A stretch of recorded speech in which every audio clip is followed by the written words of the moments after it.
TPCSI fans, you want to revolutionize your sports investing habits? Allow me to tell you about WagerWire. WagerWire is an app that helps you become a superior bettor by allowing you to sync all your sports books and track all your bets in one place. See your current action, your betting history, and stats. You could also sign up for sports books and collect bonus offers. Follow them at WagerWire on X, as it's the best account on the platform. Head to App Store or Play Store now and search WagerWire and download the app.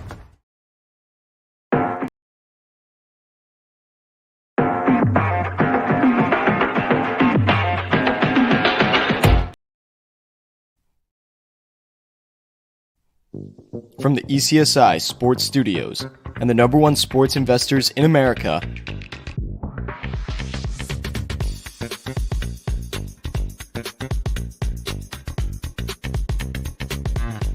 we bring you the closing bell.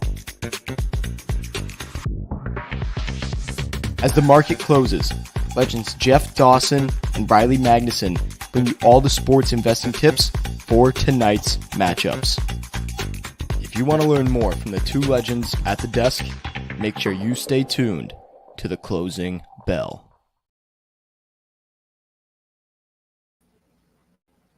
Good afternoon, sports fans from all around the globe. I am the co-host, Jeff Dawson, East Coast Sports Investors, and it's that time of day and week for the closing bell, Thursday, June 27th, 2024. The last full weekend of June. On Monday, we turn the page to July. It will be a short week. I haven't got our show schedule confirmed. I will tell you this, Mr. Riley, we will make sure he has the 4th, the 5th, and the weekend off. We'll have him back the following Monday for sure there. Shout out, of course, to our proud sponsor and partnership, WagerWire. If you have not downloaded the app, head on over to Google Play, download it. It's free, or wherever else you download the apps. The logo's right in the corner, WagerWire, one word. If you'd like to join the this team, this community that is growing leaps and bounds by the day, send an email to affiliate@wagerwire.com. Tell them JD from ECSI sent you. Travis, Zach, Amber, Holly, the rest of this team will take good care of you. I just want to reflect in a shout out yesterday. You know, I often reflect on January 1st, 2015, when we debuted here on ECSI. We had to create a name, a brand. We were giving out picks with the best of them. We still are. We're in that 55, 56% range for 9 years. There's not many here on social media that can say that. But the long-term goal was content, was education. It was to provide you the best information, the sharpest minds, and the sharpest experts from all across the country in the fields. And that's what we're doing here. We don't have a budget or a payroll of an ESPN, a Fox. We don't have hundreds of people like bar stools, but we do the best with what we have. And yesterday was a special day for us. At 3:00, we debuted Gam Liu, one of the best experts in UFC in the game. He made his debut in the ECSI studio. If you have not seen that show, talking about 303, head on over to YouTube at East Coast Sports Investors and watch it there. And then we follow it up 2 hours later with Brady Kannon, talking the Detroit Rock City Rocket Mortgage. And we had come off 2 weeks ago, a major, and then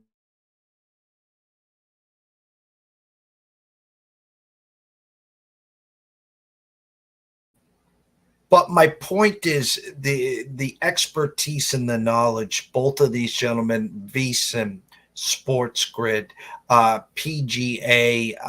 Lou is on his way to Vegas as we speak. I think he'll be on with Mitch and Paulie in the morning on VSiN for Follow the Money. He'll be at the weigh-ins and he'll be live at T-Mobile. But that's what we're doing here. We have Andrew McGinnis once a week on our channel. I go over to Wager Talk on Fridays and his. Julian Edlow from DraftKings every Thursday, taking the rest of the summer off. So we have a couple things up our sleeve for the fall, so you don't want to miss. But I just want to thank all our loyal listeners here that come to watch us, whether it's the Breakfast Bankroll, the Midday Market Report, or, of course, the Closing Bell. So right here, excuse me. Shout out to Daniel Berry Sports Highlights. He's here every night. Thank you, Daniel. Mr. Sailor, Mr. Lucky. The list is endless, guys. So without further ado, let's bring in the co-star. Actually, he is the star of this show. Southside Riley himself, Riley Magnuson. What's up, champ? I appreciate you, my friend. I am doing well. It is Thirsty Thursday, as you like to say, on these fine Thursday evenings, ready to rock. Obviously, I know I don't have it up in front of me. I know not everybody's locked and loaded into the second round of the NBA draft, but we got that unfolding as we speak now. So I'm sure we'll talk about the first round a little bit. Probably don't have too much to talk as far as second round is concerned, but doing well, my friend. Obviously, you're out in front of a beautiful golf course there. We've got the Rocket Mortgage rolling along as well. The Batia Express, it keeps rolling along right now. So all things are good, my friend, and ready to get rolling into Thursday night and into the weekend.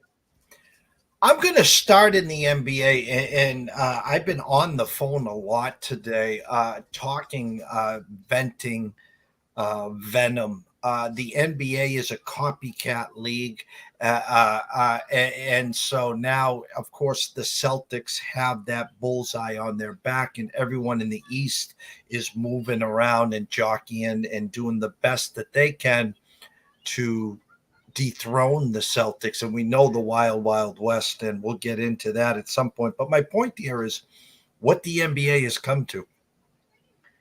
When Danny Ainge, as he was building the Celtics, would hoard these draft picks, and he would not trade or make a trade with you. We called him Trader Dan for a reason. If he didn't think he was going to win the deal, and so when he shysted the T-Wolves, and next thing you know, here we are with Paul Pierce, Ray Allen, Kevin Garnett. It's our big three and win a championship. The rest was history. Oh, I can't make that trade. I can't give up these assets. Well, I look at what transpired yesterday or the day before with the Knicks trading, was it 5 first-round draft picks for Mikal Bridges? And I'm just like, 5 first-round draft picks. They're like Skittles now, okay? And what really burns my craw is when I see a team make a trade and trading 2030 and 31 protected and unprotected draft picks. I don't even know if these damn teams will still be in the league. They're allowed to make draft picks 7 and 8 years down the road. Riley, what the bleep is the NBA coming to? No, I'm with you. I think the Michael Bridges trade, Michael Bridges in New York, does make sense. But as you're alluding to, there's plenty of evidence, especially in this case. I mean, again, I think he is a very, very good player. I think it is a very good fit. And if we're talking 2-3 years worth of picks here into 2026 and 7, and you say there's no way, unless barring crazy injuries, we're going to be a bad team into the lottery pick, that's fine. But as you're saying, 2030, 2031, the chances that the New York Knicks, the way they've been previously ran, at least my entire lifetime, could be a bad team again by that point aren't terrible. So we could be looking at another situation in 5-6 years here where people are laughing and clowning on this Knicks team when when those picks come to roost potentially. But I don't know what to tell you, my friend, because it's interesting because you've got obviously so many teams that are reluctant to do what you're talking about there, and then a team who's willing to shell out those types of pick for again, a very good player, but not anyone who's not a guy who's going to be, an A-plus perennial all-star or anything like that. So it's a good fit, but obviously they were pressed for giving up those picks and decided that they obviously wanted to make that move because I'm with you. It is a little bit maybe 200 cents on the dollar there for Mr. Bridges, but again, I do think it is a good move. We'll see how it works out for him. The draft, when the inmates are running the asylum, which they do in the NBA and most of the other sports as well. Uh, uh, when the potential or what was thought to be the number one pick agent and player tells you, I don't want to come here, and therefore they draft someone else, there's an X marks the spot right there. That's number one. 3 of the first 6 picks, if I remember correctly, from France. Again, copycat league, looking for the next one by Yamba. I get that. But let me just tell you, you can keep picking till the cows come home. I'm telling you, he's not in this draft, guys. No. So keep picking France, keep picking Slovakia, this, that, and the other thing. It's not there. That's number one. Hats off to the 2 UConn guys. Going was it 4 and 8? Castle to the Spurs and Klingon 7 to the Blazers. So, and again, no one wanted any of the UConn guys to get stuck at the Hornets. We had a James Bouknight situation. We were staying away from the Hornets, so they were fortunate there. I think I heard a buzz yesterday. I wanted to believe it, and I think this was the story of the draft, and that's Zach Edey getting inside the top 10. And the fact of the matter, I was hearing rumblings. I had people reaching out to me, hey, there's a good possibility he sneaks into the top 10. Shout out to Marty Lowe about 5 minutes before the pick. He says, hey, Memphis, his team's Memphis. Memphis was going to get it. The nice meme of I was going to say Trading Places, but it wasn't. Jackie Chan movie there. Where Tucker's going into Rush Hour, yes, and then the big guy there, and then that's Ja Morant going there. I smiled to my face. I couldn't have been prouder and happier for Zach. People were talking, not even getting drafted in the first round. No one could get a good feel for where he was going, but I that made my day when he got inside the top 10. Yeah, and in a draft like this, obviously, if Memphis is not the best case, I would say, because they obviously have a ton of pieces where they need to add a lot to their roster around Ja Morant as well. But Zach Edey, in a draft, you and I have talked about this draft. Is there going to be a player or two that comes out as a potential all-star in the future? Probably, but as of right now, there's no dynamite. This guy is going to be an awesome pick. So for a guy like Zach Edey, good chance if he can stay healthy that he could be a very, very solid, at least role player, if not a serviceable starter for years to come in the NBA. So I think as far as that, when you instead of trying to take no pun intended, a lottery selection or a lottery ticket on one of these guys from whether it be overseas or that's been playing in the G League or anything like that, you get a guy that you probably can say has a good chance to be at least a good player, if at the very least a solid role player in the NBA here. Go to the Lakers picking at 17, and JJ Redick's coaching because they drafted his I want to say almost like model, a sniper from Tennessee that can absolutely shoot the lights out. I think he had 6 games over 35 points, some thunderous dunks. They needed a wing that could shoot, and this guy's range is crossing midcourt. I love the kid. I loved watching him at Tennessee. Thoughts on the Lakers pick?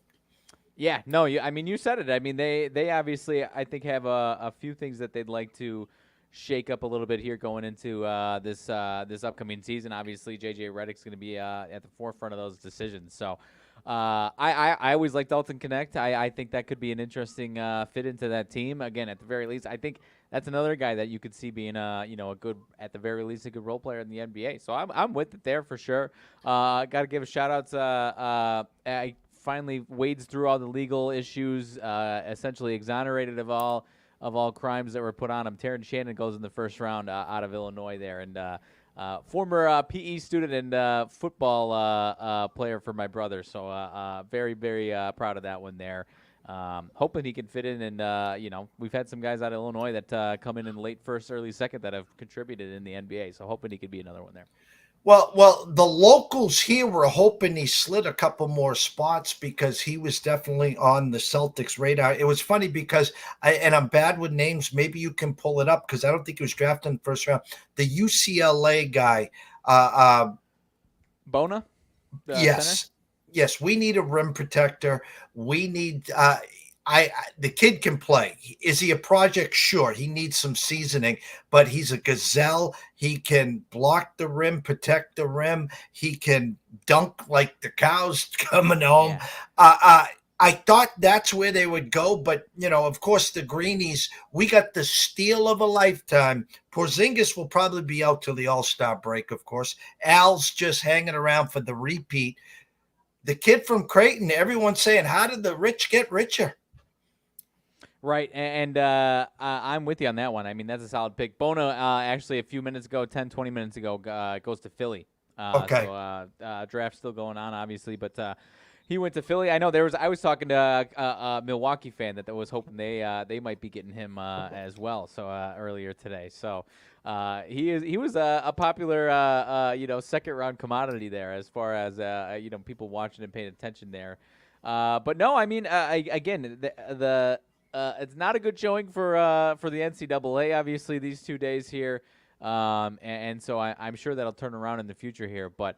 I mean, overseas, G League, whether it be, the NBL in Australia, obviously had some draft picks as well. So I don't know what to expect out of this draft and who's going to come out of it. But, again, I assume we'll get a couple of guys at least that'll be good selections here. But probably going to be similar to some other drafts where the top 5 or, most of the top 10 is looked at as being one of the lesser drafts of at least my lifetime.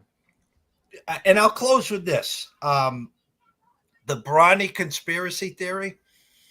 I guess some books have 54.5. The Lakers pick at 55.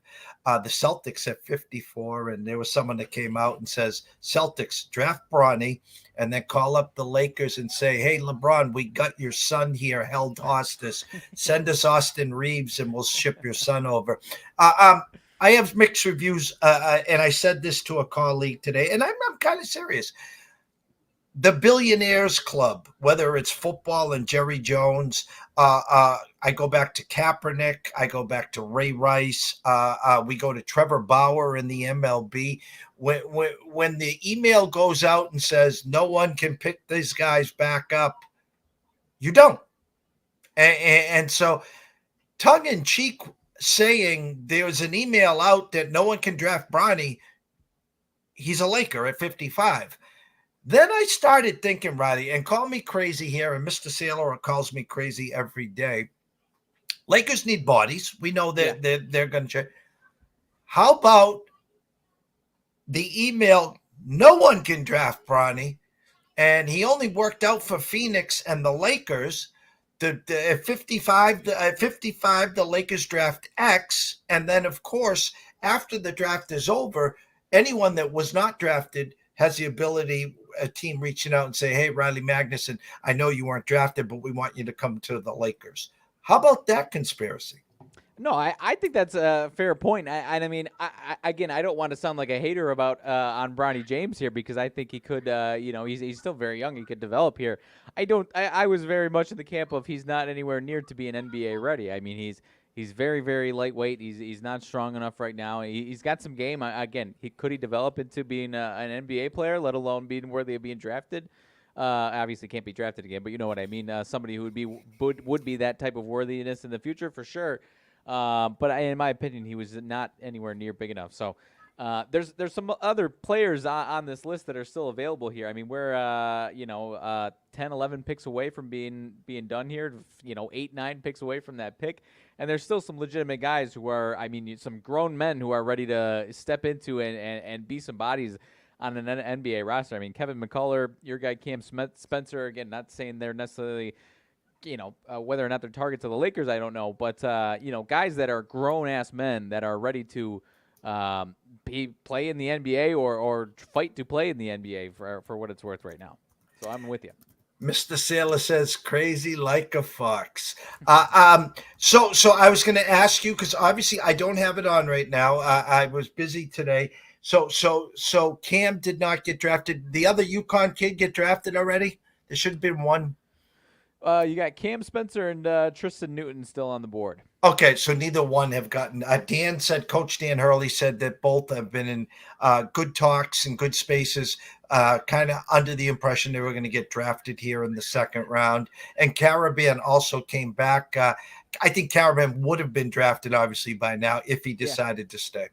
Yeah, and there's about 12 picks or so left, so I would imagine at least one of them should be taken here. At least, obviously take it for what it's worth. But I mean, I believe Cam Spencer is listed as one of the 3 best available still right now. So I would imagine Cam Spencer goes and finds a home.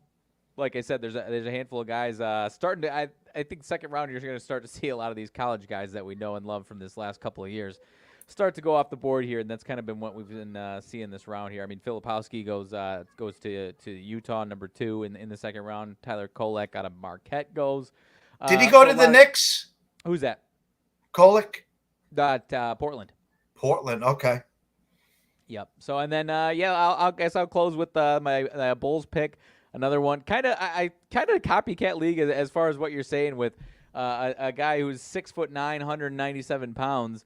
Kind of matches the number 1 pick a little bit, and go down the list. Franz Wagner, Sengun, a lot of these, in most cases, a lot of them are European guys, but Lithuanian, but born and raised in the Chicago area. So for a draft like this, I'm all for it and ready to root for the guy. But again, kind of copycat league as far as that type of thing is for that type of new mold of 3-4.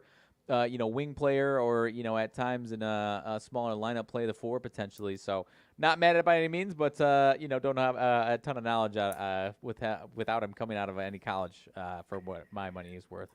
Yeah, and I think you brought up a good point. I think the NCAA is getting a bad rep. Back in the day, you were there for 4 years, and then you were there for 3 years, and then it was, hey, you have to come. Once you come, you're here for 2 years. And as a former coach, you spend the hours and days and weeks on recruiting. I expect to have Riley here for at least 2, if not 3 years. And, the one and dones, or again, the G leagues coming straight out of high school, going to play overseas, and the copycat league is spot on. Look at the Celtics. They're going to live and die by the 3. And you got a 7-footer or 7'2" guy holding the ball over his head, and you got 4 guys behind the arc. And there's no one posting down below. And so who's going to be open to shoot the 3? And so these guys overseas play that little more wide open game. They tend to, quote unquote, be a little maturer quicker, which I agree to disagree. I don't know there. But, in a couple of years, he'll go back. Trust me.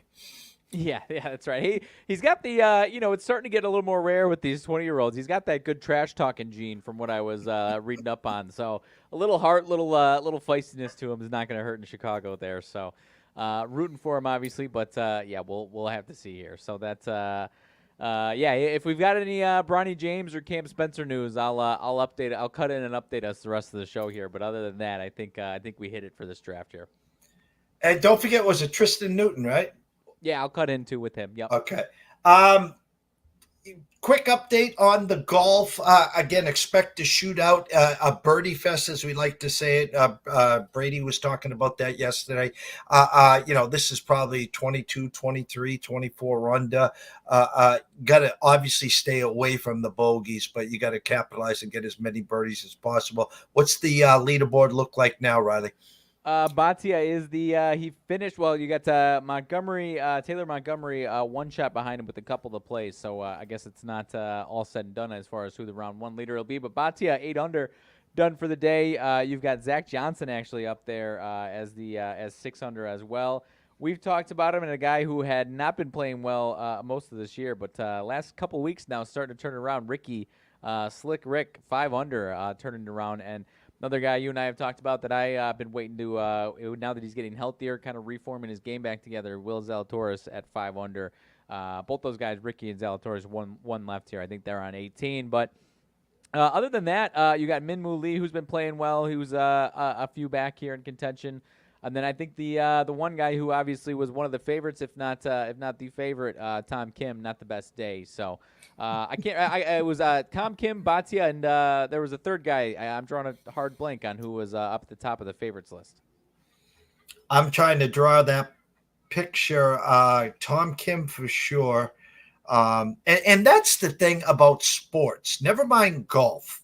Okay. Last week we're talking, a signature event 50, 60 to 1, and you're knocking on heaven's door, and Scotty says, hold my beer, we're going to a playoff, and then you're the favorite the next round. That's the banana in the tailpipe. I'm sorry. That is, if you couldn't have him at 50 or 60 to 1, but you can run the window when he's a favorite, that's the Jedi mind tricks. That's right. I believe it was Cam Young was the guy I was Yes. trying to think of, and he's actually 5 under, so he's in there. He's in contention for sure as well. So that was the third guy I was trying to think of there.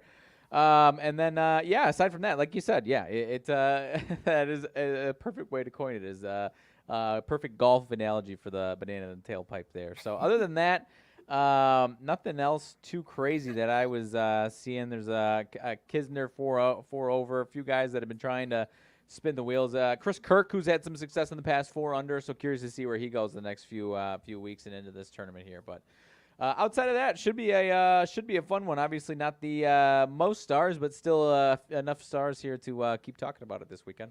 Yeah, and if I remember correctly, Ricky defending chip, right? Ricky won this last year. That was his last win and his first in forever. So that's right. Team Puma. There, WNBA this afternoon, Minnesota 9.5 point favorites go down in Dallas, 94-88, a big second half for Dallas there. Got a few other games there. The defending champs Las Vegas Aces head to Angel Reese country. They opened at 8, now 10.5 point favorites. The Aces are, and Caitlin Clark heads down to Sue Bird territory in Seattle, or was Sue Bird, right? In Seattle, right now, 9.5 point favorites for Seattle there. Day baseball, top of the 7th, Cubs and San Fran tied at 3. Minnesota, Arizona, Festa got the start against Montgomery. ECSI VIPs, shame on me. There was money coming in on Minnesota. There was an overnight flip. Montgomery was minus 120. Minnesota closes at minus 113. I knew nothing about Festa. I tried to get as much homework as I could. We had the Twins team total last night that cruised over 13-5 Minnesota. And the potential upset of the week, month, and potentially the year, the Chris Sale revenge game comes back to the White Sox against Mr. Cool himself. Opened at minus 290, closed at 270. Bottom of the 6th. White Sox won, Braves nothing. I'm not holding my breath. He seems to be enacting some revenge here. Aside from one Luis Robert bomb, I didn't see the bomb, so 352. So maybe not a serious bomb, but 3 hits, 1 earned, 1 walk, 9 Ks. So he's enacting a little bit of revenge on the White Sox here, but. I'm not holding my breath because we are on our 3rd pitcher, probably going to have a 4th here in the top of the 7th. So I'm not holding my breath just yet, but that'll be fun if we can get that one to the window.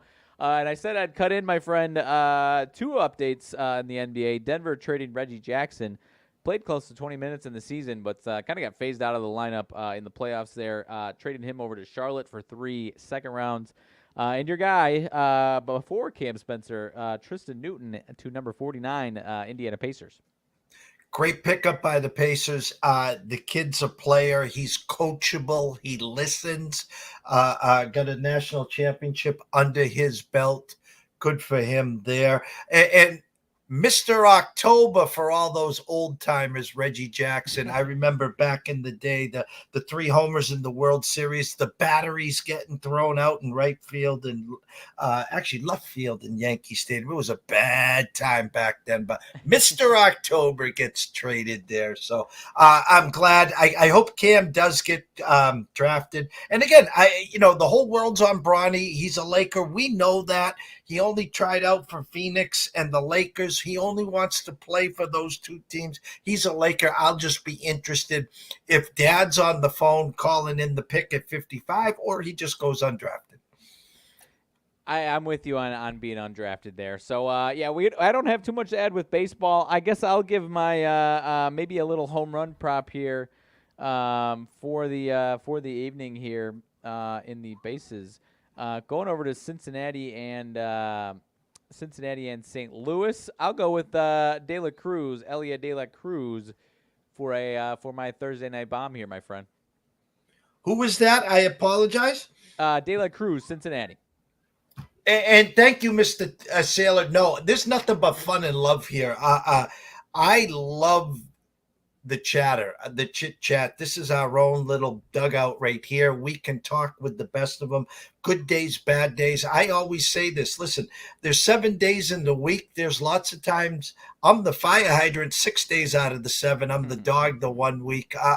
Lots of times I say I'm just reporting the news. These eyes only see what they see, and sometimes I get the banana in the tailpipe a lot. Nothing but love, Mr. Sailor. And you can call me crazy any day of the week. Trust me.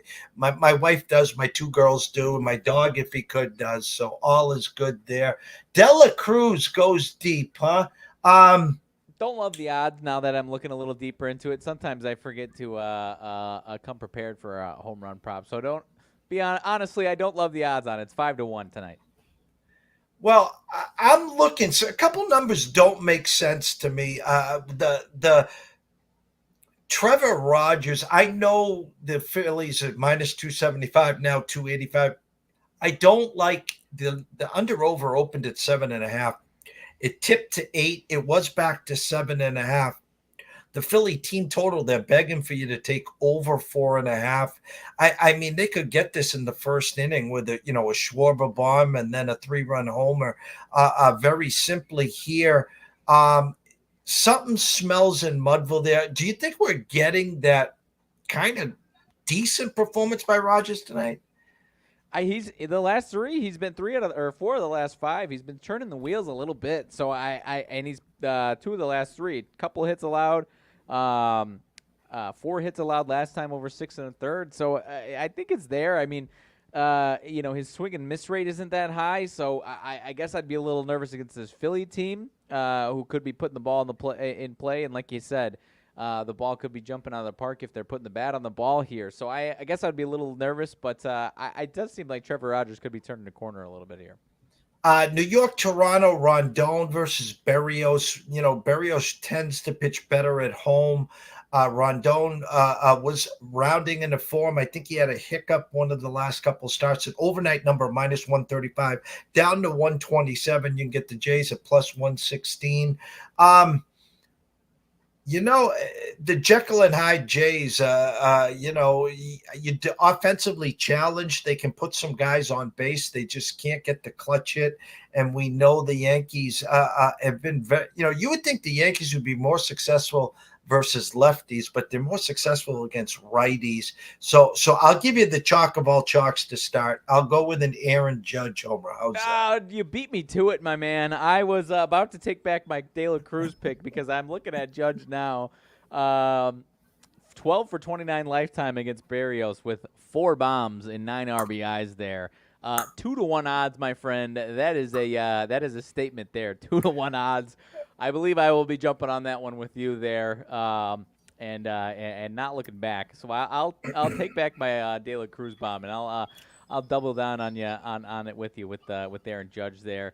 And I guess I'll go back over to the Phillies for my bomb of the night here. I'll go with the Schwarber bomb to lead things off here. Maybe not lead off the game, but in the leadoff spot there, I'll go with the Schwarber bomb.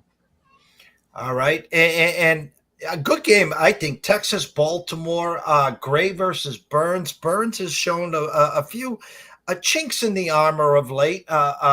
Opened at minus 220, now minus 190.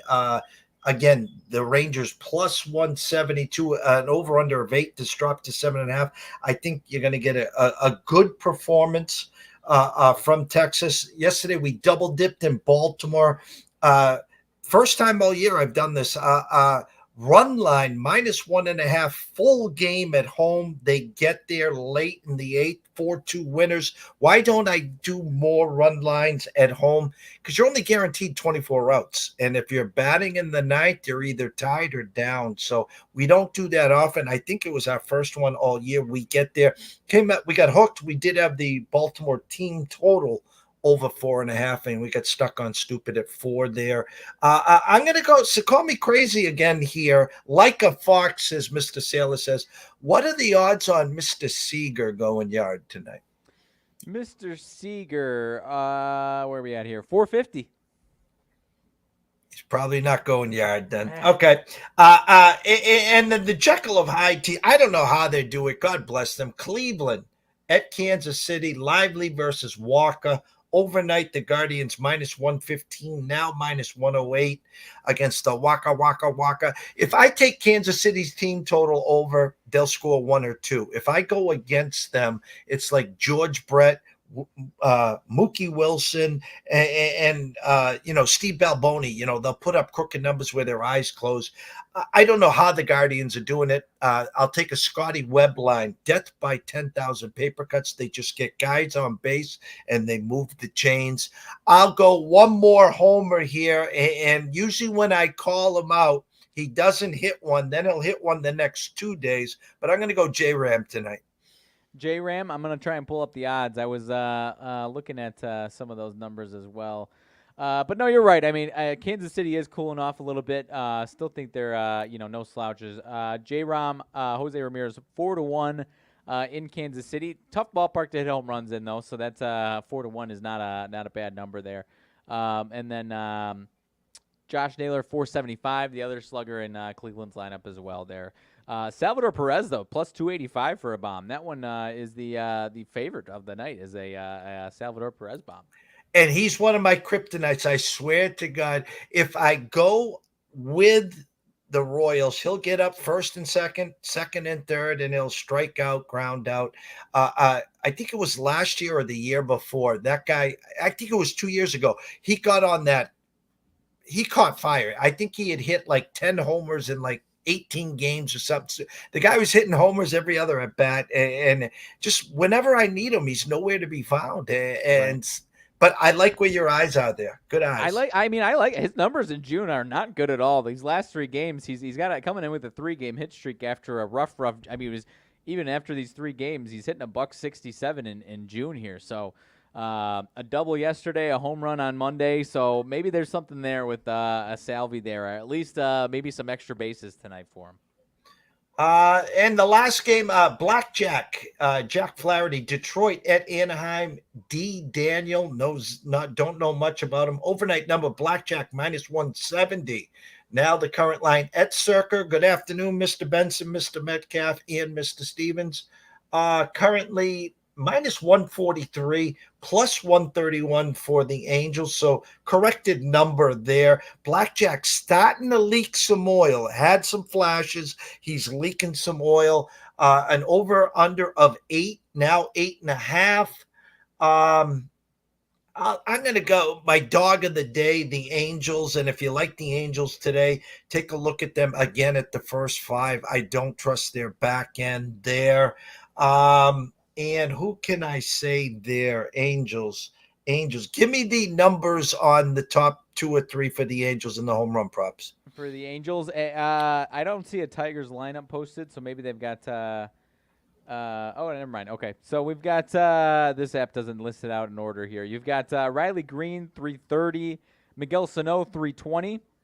So those will be the top 2 there. Miguel Sano, 320. You've got Moniak, 550. What else do you got here? Yeah, Sano, 320. Riley Green, 330. Veerling, 450. Colt Keith, 4-1. So nothing else crazy after that.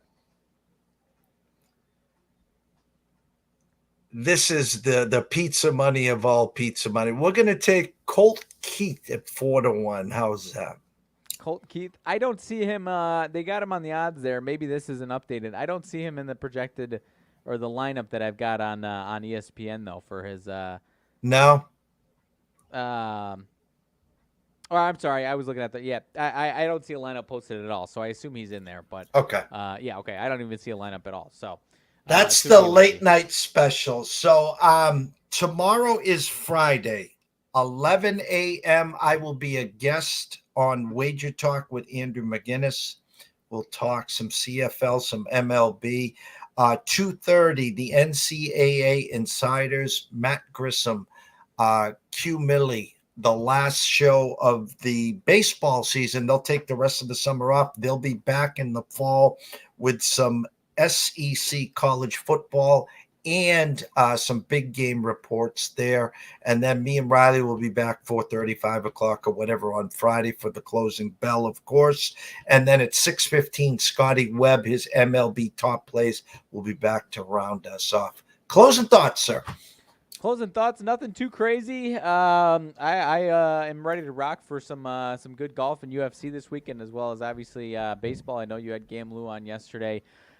Still working through what I'm thinking of for this fight card, but it is as we talked about the other day. It is a really solid fight card. No massive favorites on the main card, so it is something definitely to watch. You've got Alex Pereira. Sorry, my pronunciation of that is never on point there. But Prochaska, a little better with that one. But I don't know what to expect there. I'm excited for the return of or continued return of Brian Ortega. This will be his second fight here in 2024, but a couple-year layoff before that. So I like his chances of breaking out, but the guy he's fighting, Diego Lopez, is kind of a budding star himself there. So I'm more of a fan pick of Brian Ortega, but curious to see how that one pans out. His opponent, Diego Lopez, is no scrub by any means there. There's a few guys that there's some fan. You got to try and avoid being lost in your fandom of some of these guys here, and you got to really take another look at whether or not that's actually a good matchup for them. Because a lot of times, especially when your favorite fighter is a dog in these fights, that means the guy that you barely know much about on the other side is probably a bad man. And that's the case here in a couple of these with Diego Lopez, Roman Dolidze there. So I think there's going to be a couple upsets, and then talked about the first fight on the main card, Machado Gary versus Michael Venom Page there. Another one where you've got not an old guard because it's his second fight in the UFC, but he's 37 years old, trying to make another statement there. He is a dangerous man, but they're trying to. I think they're trying to make stars out of both these guys, but one of them is 26 years old and the other is 37 years old. So curious to see what we get out of there, and curious to see what these judges' scorecards are going to bring this weekend because past month or two, or that last UFC fight, that last pay-per-view fight, obviously. A little questionable there, so I'm going to lean towards Michael Venom Page right now as the underdog, but we'll see how things go once we get to Saturday. And that was having Gam Lou on, and he was talking about what DraftKings allows you to do, and that's to look ahead at the future cards. And he was able to get one parlay. He's already got one leg in, and the other one, he's got the big favorite that's minus 1,600 now. He got him when he first came out at minus 410. So he's got that first half already in with that, but he was teaching us the ropes. He'll never go big favorites, and if he does, he'll show us how he does it there. And I think that fight that you were just talking about, plus 240, am I correct? Did I remember correctly? For which one? The Page? No, he's plus 130 is Michael Page.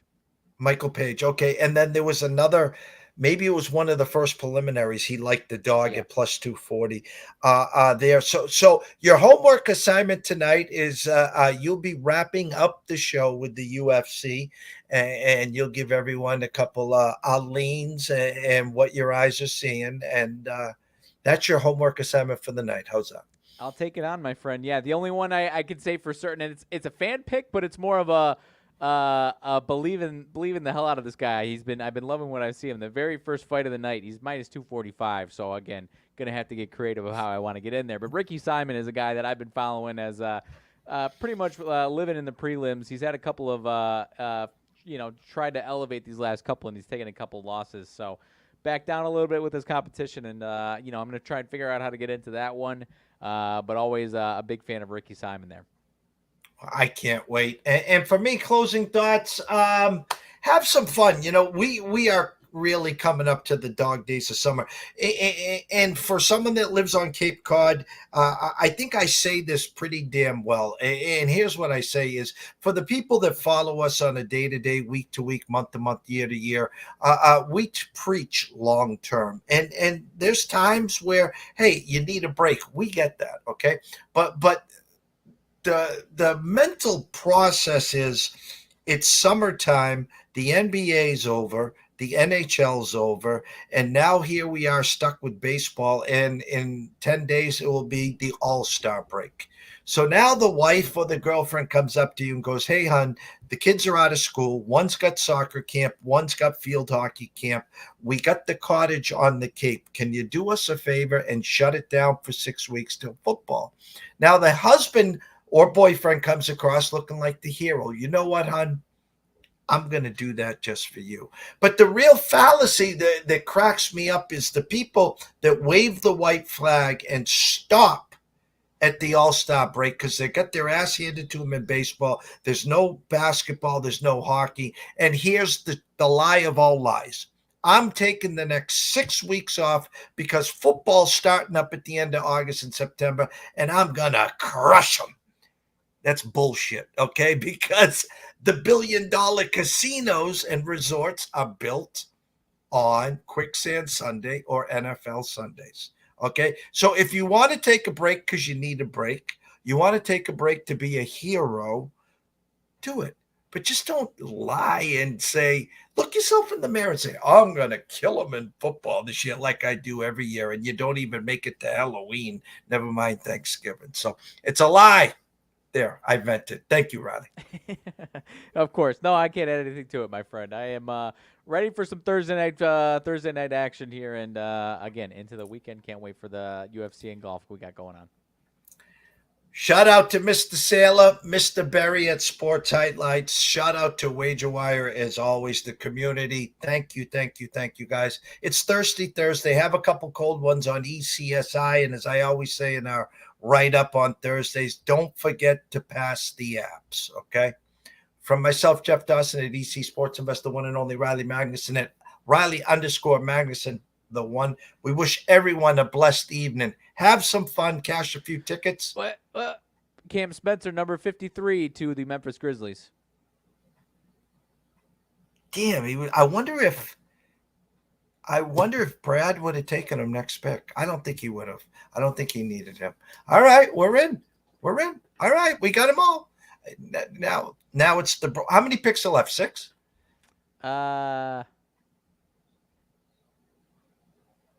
Let's see. You've got the Pistons on the clock. Is that right?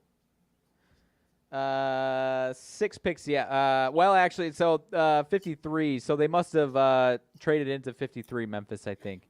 So Celtics should be on the clock next. So I got the alert early. I mean, all these alert, newsbreakers are ruin anyone that's actually trying to watch the draft on TV here. So I don't think the pick is officially in. And now I had it on my screen here. So there's 5 left now, and the Celtics should be on the clock. All right. Well, congrats. The UConn boys are in. I can't wait to watch them. It's going to be a fun season. So everyone, go have a night. Enjoy yourselves. A busy day here tomorrow. So turn those notifications on. We will see you soon.